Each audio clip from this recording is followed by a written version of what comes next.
Hey guys, welcome to 20 minutes essay, 5 minutes short notes. So we'll see schizophrenia. Schizophrenia, I've basically put a crown here indicating that schizophrenia is the king of psychotic disorders, which means it's the prototype of psychotic disorders. In this video, we'll see a lot of things, no, just a few things about a few scientists like Emil Kraepelin, Eugen Bleuler, Kurt Schnittner, and we'll see the epidemiology, the physique of the person who is going to typically get schizophrenia. We see the pathogenesis and a little bit of the clinical features, various good stories, and a treatment. Okay, so let's get started. Schizophrenia is a prototype of psychotic disorder. So there was this person called Emil Kraepelin. He's this person who distinguished, or he basically divided psychiatric disorders into two varieties, into dementia precox and manic depressive illness. So the whole psychiatry is going to be divided into dementia precox and maniac depressive illness. For your information, dementia precox is the earlier name or the old name for schizophrenia. Dementia basically means decline in the cognitive function. It's not called memory loss as I've written over here. Memory loss is different, it's amnesia. Cognitive decline is dementia. Precox means early onset. We already know tardy means late, so precox is early onset. So dementia precox is typically a chronic deteriorating disease with a gradually progressive cognitive decline, and typically the person is going to be very young. So that's schizophrenia. Clearly it was called dementia precox for a reason. There was cognitive decline and the onset was early, so it was a young person, so like very young. Okay, moving on to the manic depressive illness. There's no cognitive decline. Okay, so basically the psychiatric disorders are divided into whether the person has cognitive decline or there's no cognitive decline. If there was cognitive decline, Emil Kraepelin said dementia precox. If there was no cognitive decline, Emil Kraepelin said manic depressive illness. So in manic depressive illness, it's not a chronic, it's not a gradual, there's no deterioration. What happens is we can be able to elicit distinct episodes of illness, and in between the episodes of illness, the person will be completely normal. And even during the course of the illness, there will be a normal cognitive function. So that was about Emil Kraepelin. Moving on to Eugen Bleuler. Eugen Bleuler is the person who coined the term schizophrenia. Maybe he was bored, maybe he was mad at Emil Kraepelin to call the disease as dementia precox. Maybe he wanted a new name, a fancy name perhaps. So he came up with the name schizophrenia. And there are these 4 A's, which are called the primary or the fundamental symptoms of schizophrenia. It's also called the Bleuler's 4A as well. The 4A A's are the symptoms. Okay, A is just mnemonic or whatever. Eugen Bleuler found it interesting. So the first A is artistic thinking and behavior. So like fantasy thinking will be there, like fairy tales. Second one is ambivalence, meaning the person will not be able to choose wisely. They don't know which is right, which is wrong. They don't know if you have to give a right turn or a left turn to go to the school or hostel. They don't know whether to eat curd rice or sambar rice for breakfast. So that is ambivalence. Third A is affect is inappropriate. So like this person is going to go to a graveyard and start laughing for no reason. Or maybe he goes and cries in a birthday party. So the inappropriate affect is third A. Fourth A is association disturbance. So in between whatever the words he said, the association is going to be disturbed. Or for instance, the person is going to say Tintinatapa, or the person is going to association disturbance. There are a lot of different types of association disturbances. So for instance, the person conveys a particular sentence, but then the words are completely unrelated. So it's just like association between the words is gone. Association between the words which come out of the patient's mouth is gone. That's what Eugen Bleuler meant by the 4 A's. 4 A's are artistic thinking, behavior, ambivalence, affect is inappropriate, association is disturbed. First we saw Emil Kraepelin. He said dementia precox and manic depressive illness based on just cognitive function. Normal cognitive function, bam, it's MDI, manic depressive illness. There is abnormal cognitive function, there's a decline, it is a dementia precox. Kurt Schnittner came up with 11 symptoms, which are called the first rank symptoms. Basically, if you're going to know the 11 symptoms, you're going to get first rank. Okay, I'm kidding.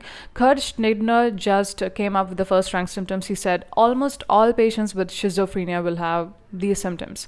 So, like, it's not pathognomonic, obviously, because these are all like symptoms in psychiatry, not specific with the disease. But if this disease is there, it just contributes to the diagnosis of schizophrenia. So, there are totally 11 symptoms. 3 symptoms are thought phenomenon, 3 are made phenomenon, 3 are auditory hallucinations. And right, so that makes 9. 10th one is somatic passivity, and 11th one is delusional perception. So if we take into a detailed view, we're going to see the 3 thought phenomenon. 3 thought phenomenon is otherwise called thought alienation, meaning the person thinks that some people are tampering his mind. So it can be in the form of thought insertion, withdrawal, or broadcast. So these are the 3 thought phenomenon. What happens is that the person thinks that a few thoughts are inserted into his mind, that is thought insertion. Sometimes he thinks a few thoughts are withdrawn from his mind, so that's thought withdrawal. Sometimes he thinks that whatever he thinks, whatever his thoughts are, that's going to be known by everybody. Everybody has access to his thoughts. That's called thought broadcast. So these are the 3 thought phenomenon. Okay, so the thought phenomenon are called thought alienation because aliens, like other people, otras personas, are tampering his mind.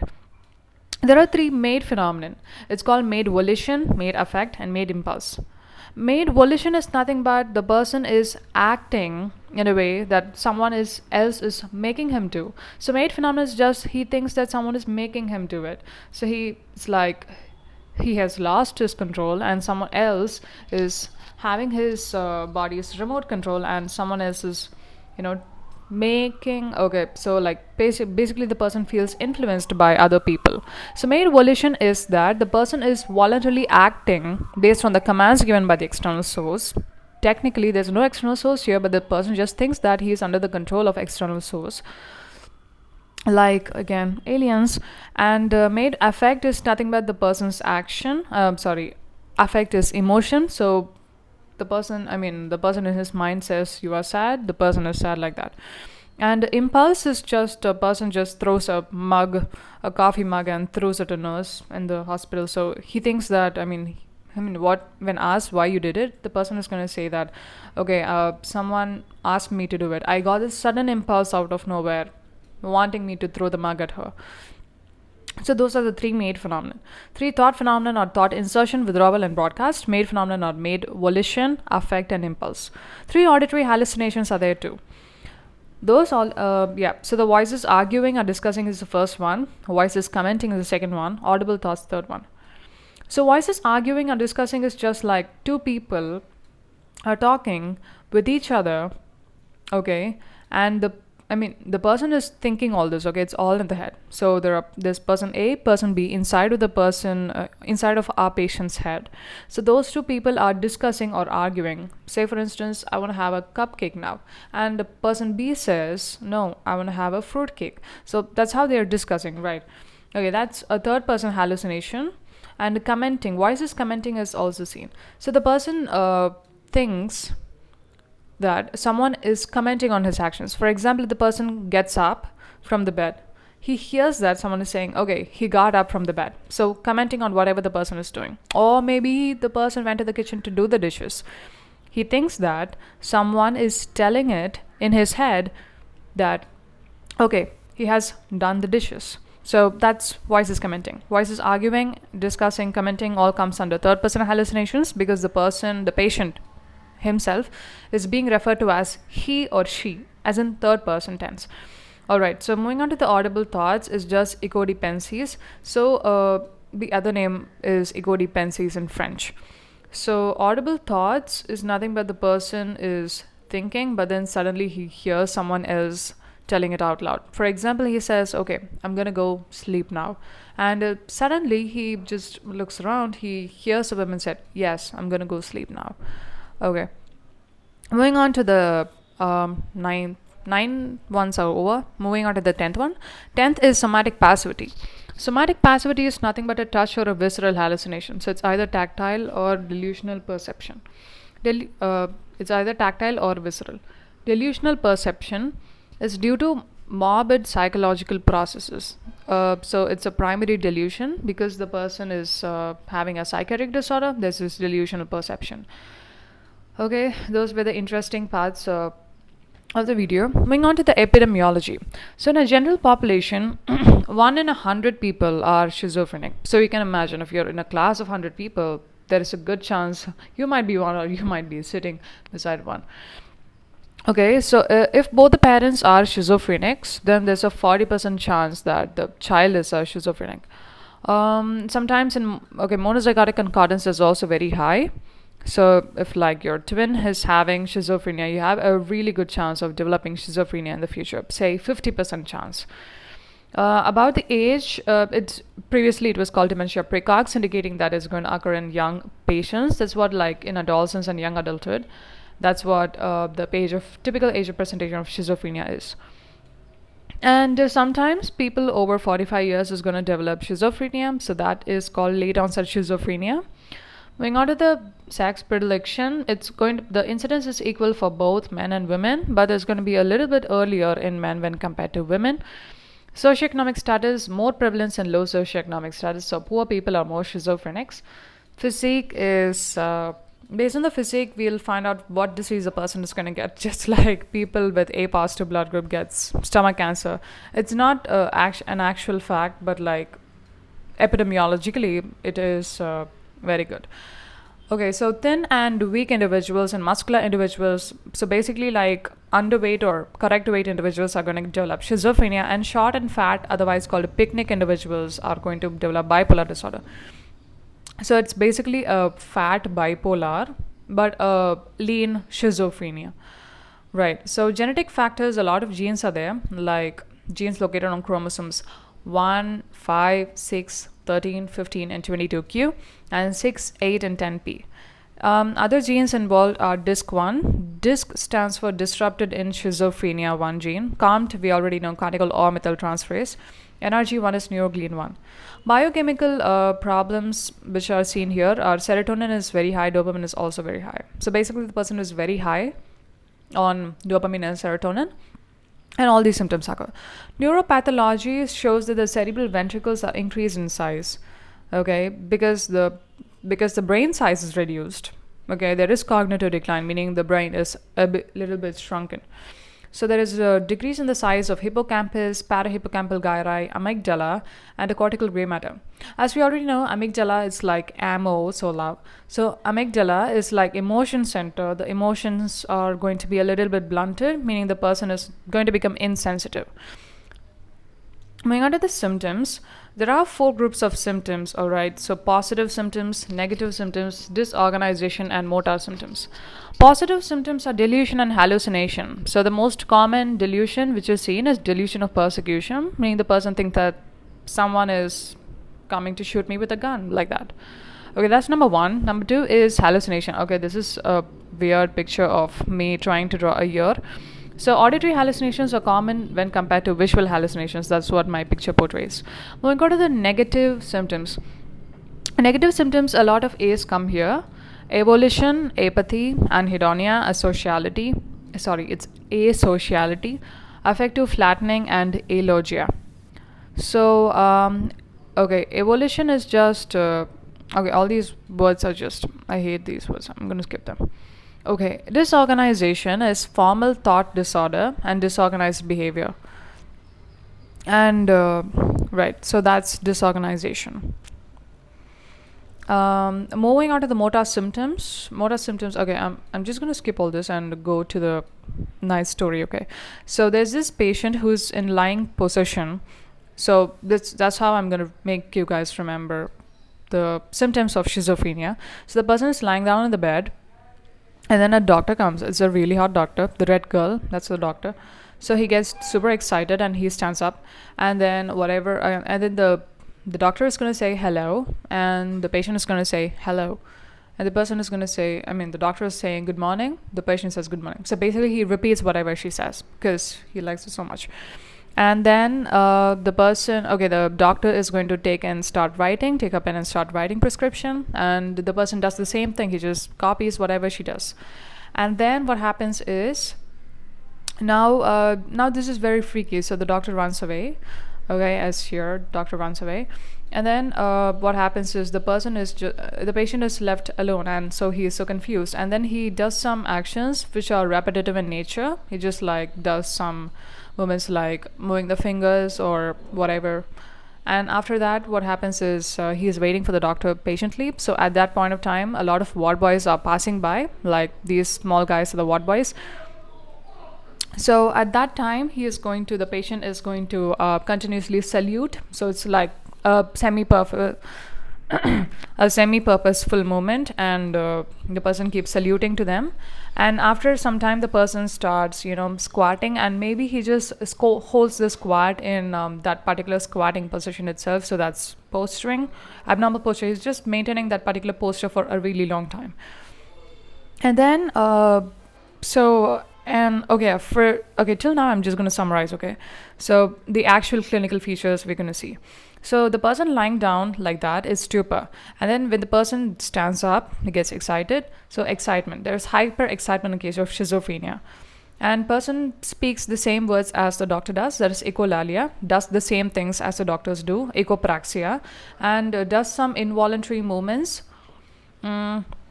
continuously weird movements, that is stereotypy. And semi-purposeful movements are done repeatedly even without asking, that is mannerism. And the person just holds the squat like that, so that's posturing. So the person is going to hold that abnormal posture for a really long time. Moving on to the other features, so like the junior doctor, the female doctor, she left and came back with a senior doctor. So the doctor gives a handshake, and the person is not able to choose whether he has to give the handshake or not. So that is ambitendency. He's not able to choose whether, So what he does is he draws out the hand and then comes back, like takes it back. So that's ambitendency. And then the person asks the person to say "aa kaatanga," so basically like to open the mouth, show your tongue outside.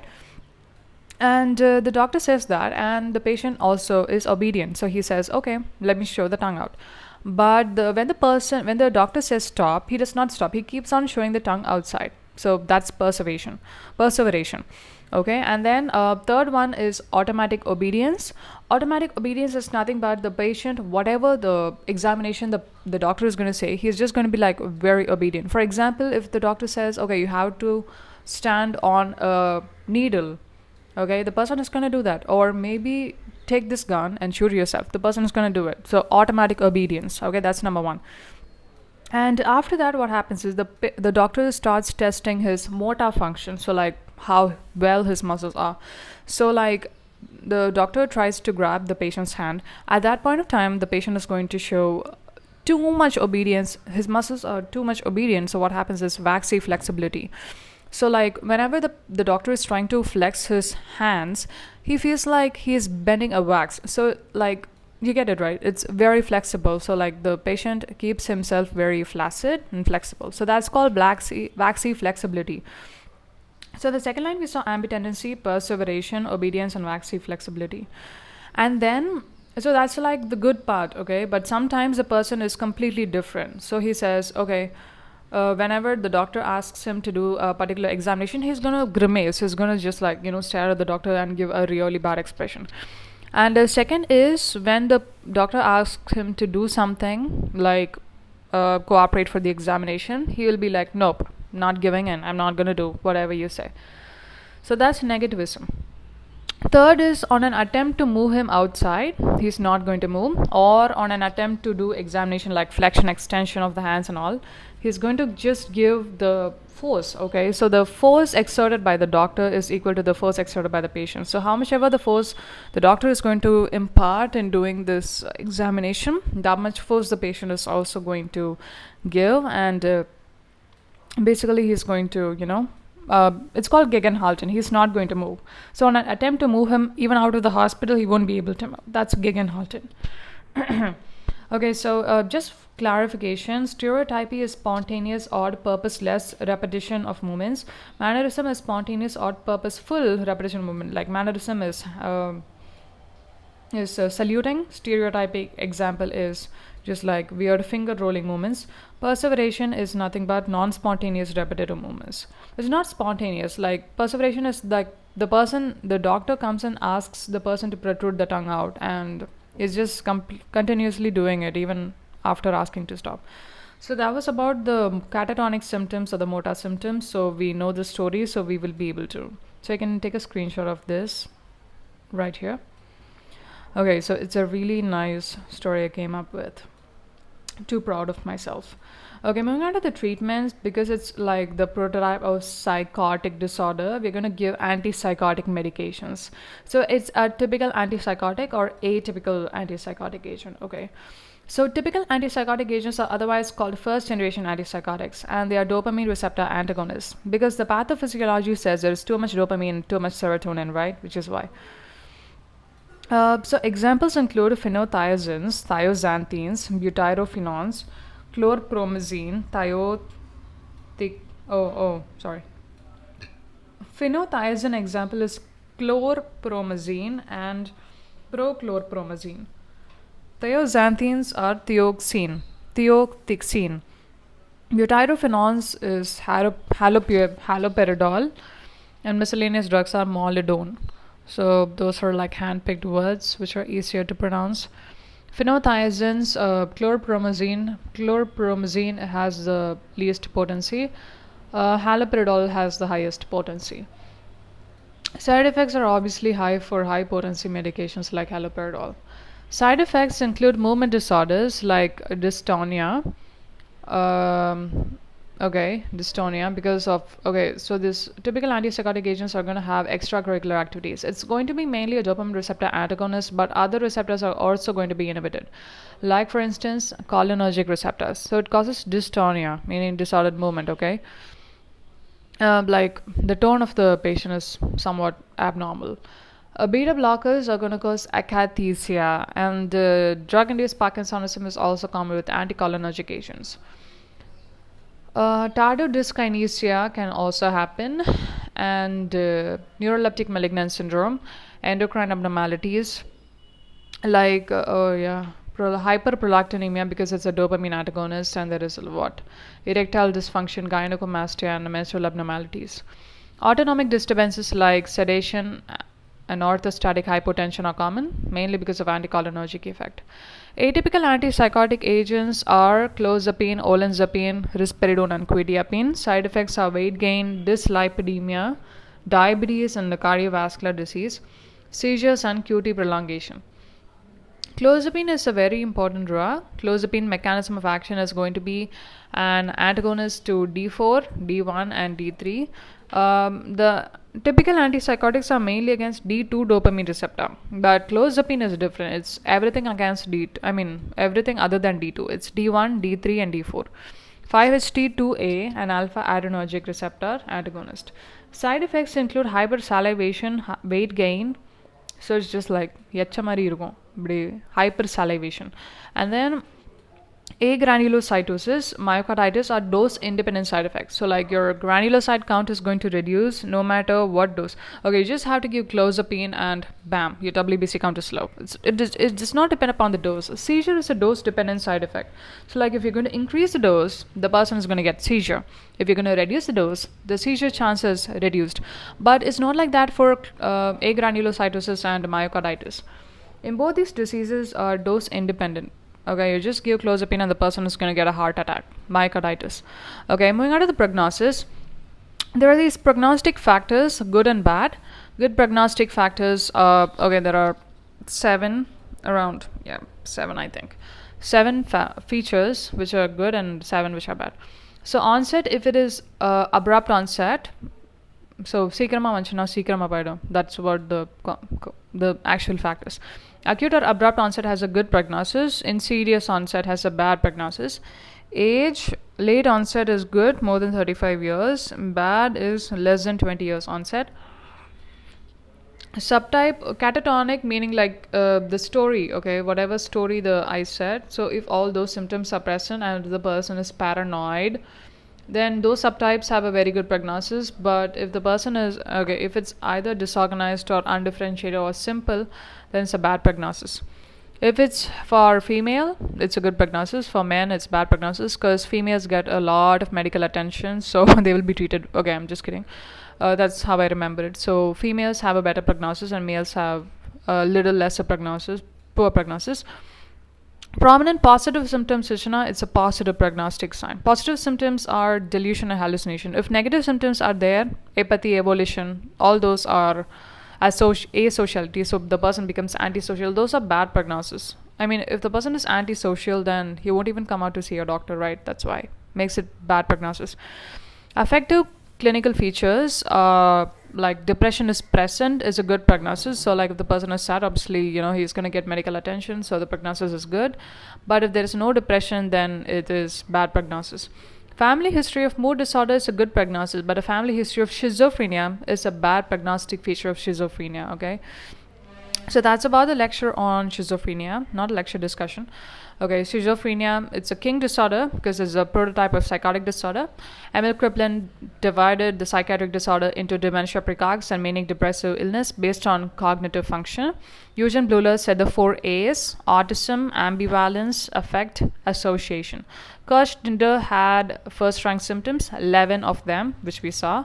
We saw that 1 in 100 people are going to have schizophrenia. We saw muscular people are going to get schizophrenia. We also saw the ventricles are going to become big and the brain is going to become small.